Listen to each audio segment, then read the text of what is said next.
नमस्कार विद्यार्थी मित्रांनो, रयत स्कॉलर या आपल्या यूट्यूब चॅनलवर सर्वांचे स्वागत. आज आपण शब्दांच्या जाती या घटकावर सविस्तर माहिती पाहणार आहोत. चला तर मग सुरू करूयात शब्दांच्या जाती. विद्यार्थी मित्रांनो, शब्द या घटकाचा अर्थ आपण अगोदर समजून घेऊया, कारण प्रत्येक वाक्याची अर्थपूर्णता ही शब्दांमुळे होत असते. कारण वाक्यातील महत्त्वाचा घटक म्हणजे शब्द.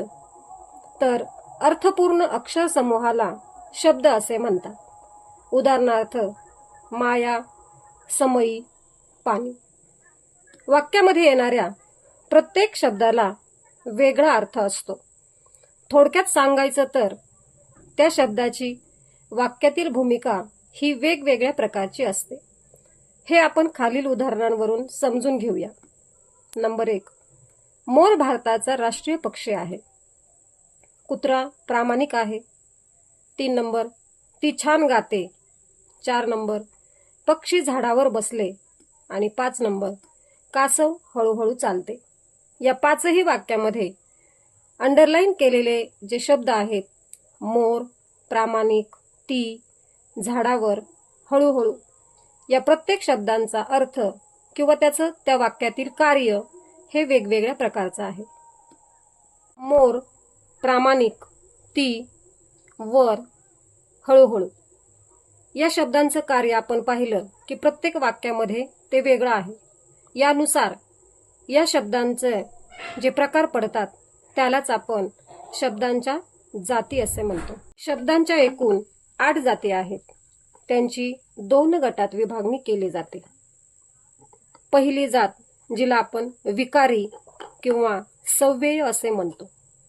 या जातीचे मुख्य वैशिष्ट्य असे की लिंग, वचन व विभक्तीमुळे याच्यामध्ये बदल होतो आणि म्हणून आपण त्यांना विकारी असे म्हणतो. उदाहरणार्थ अजय आंबा खातो, मीना आंबा खाते. तर यामध्ये आपण पाहिलं की अजय आणि मीना यामध्ये आपण लिंग बदल केला तर काय झाले, क्रियापदामध्ये बदल झाला.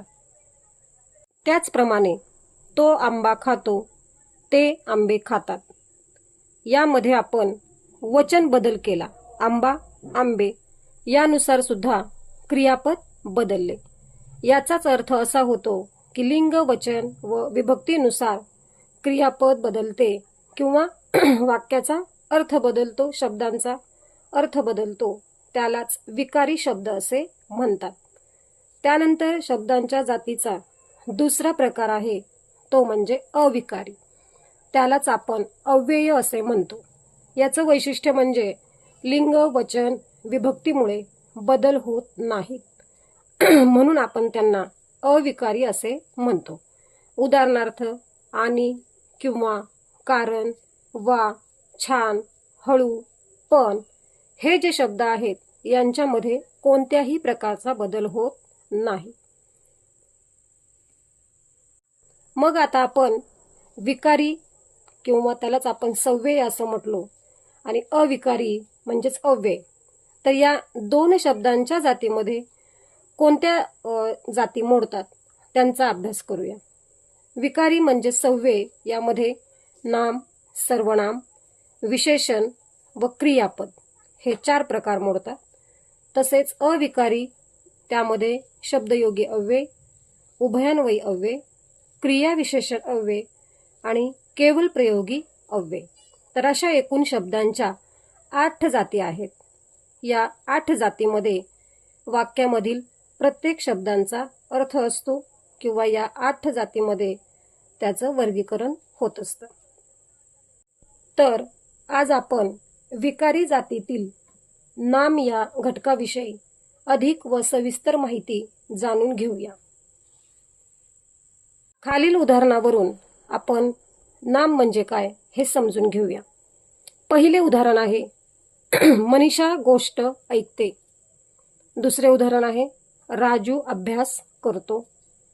तिसरे उदाहरण आहे मला क्रिकेट खेळायला आवडते. आणि चौथे उदाहरण आहे नदीला पूर आला.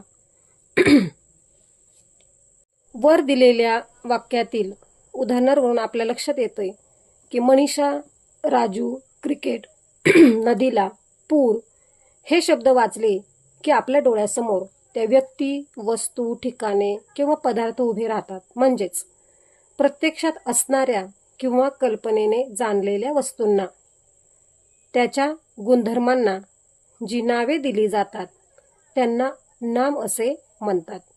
उदाहरणार्थ लाडू, देव, साखर, गोडी, धैर्य, खरेपणा. आता या उदाहरणांमध्ये आपण पाहिले की लाडू आपण पाहू शकतो.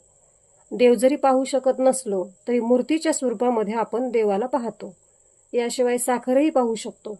परंतु गोडी, धैर्य, खरेपणा हे आपण आपल्या डोळ्यांनी पाहू शकत नाही, परंतु ते त्या वस्तूंचे काय असतात? गुणधर्म असतात.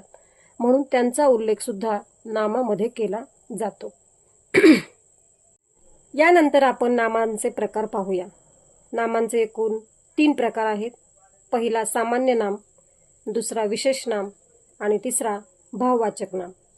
यामध्ये पहिला प्रकार आहे सामान्य नाम. सामान्य नाम म्हणजे काय? तर एकाच जातीतील पदार्थातील समान गुणधर्मामुळे त्या वस्तूला जे सर्वसामान्य नाव दिले जाते त्याला सामान्य नाम असे म्हणतात. उदाहरणार्थ मुलगा, घर, शाळा. सामान्य नामाविषयी आपण अधिक माहिती जाणून घेऊया. नंबर 1, सामान्य नामाचे अनेक वचन होते. उदाहरणार्थ घर, घरे, गाव, गावे, शहर, शहरे. म्हणजेच काय? तर सामान्य नामांची संख्या ही इतर नामांपेक्षा जास्त असते.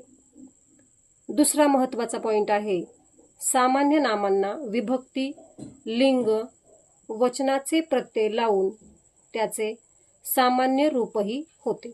उदाहरणार्थ राजा, राजाच्या, विद्यार्थी, विद्यार्थ्याला.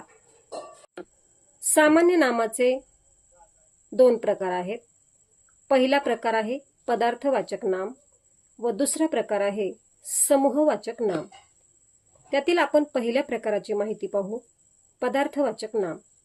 जे घटक संख्येत मोजले जात नाहीत, शक्यतो ते लिटर, मीटर, किलोग्रॅम किंवा मिलीमीटर या परिमाणात मोजतात, म्हणून त्यांना पदार्थवाचक नाम असे म्हणतात.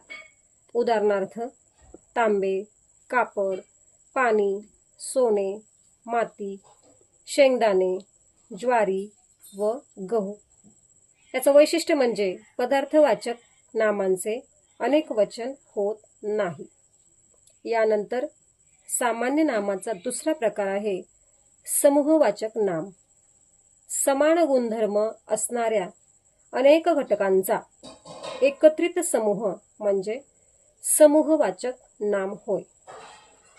त्याची उदाहरणे पाहूया. ढिगारा, जुडी, डझन, मोळी, घड, वर्ग, थवा, टोळी किंवा कळप. या नामांना आपण समूहवाचक नाम असे म्हणतो. या नामांचे अनेक वचन होऊ शकते. तर आज आपण शब्दांच्या जाती या घटकामध्ये नाम व नामांचे प्रकार, यामध्ये सामान्य नाम या प्रकाराविषयी सविस्तर माहिती पाहिली. व्हिडिओ आवडल्यास लाईक करा, सबस्क्राईब करा आणि शेअर करा. धन्यवाद. पुढील व्हिडिओमध्ये आपण नामाचा प्रकार, विशेष नाम व भाववाचक नाम यांची सविस्तर माहिती पाहूया. धन्यवाद.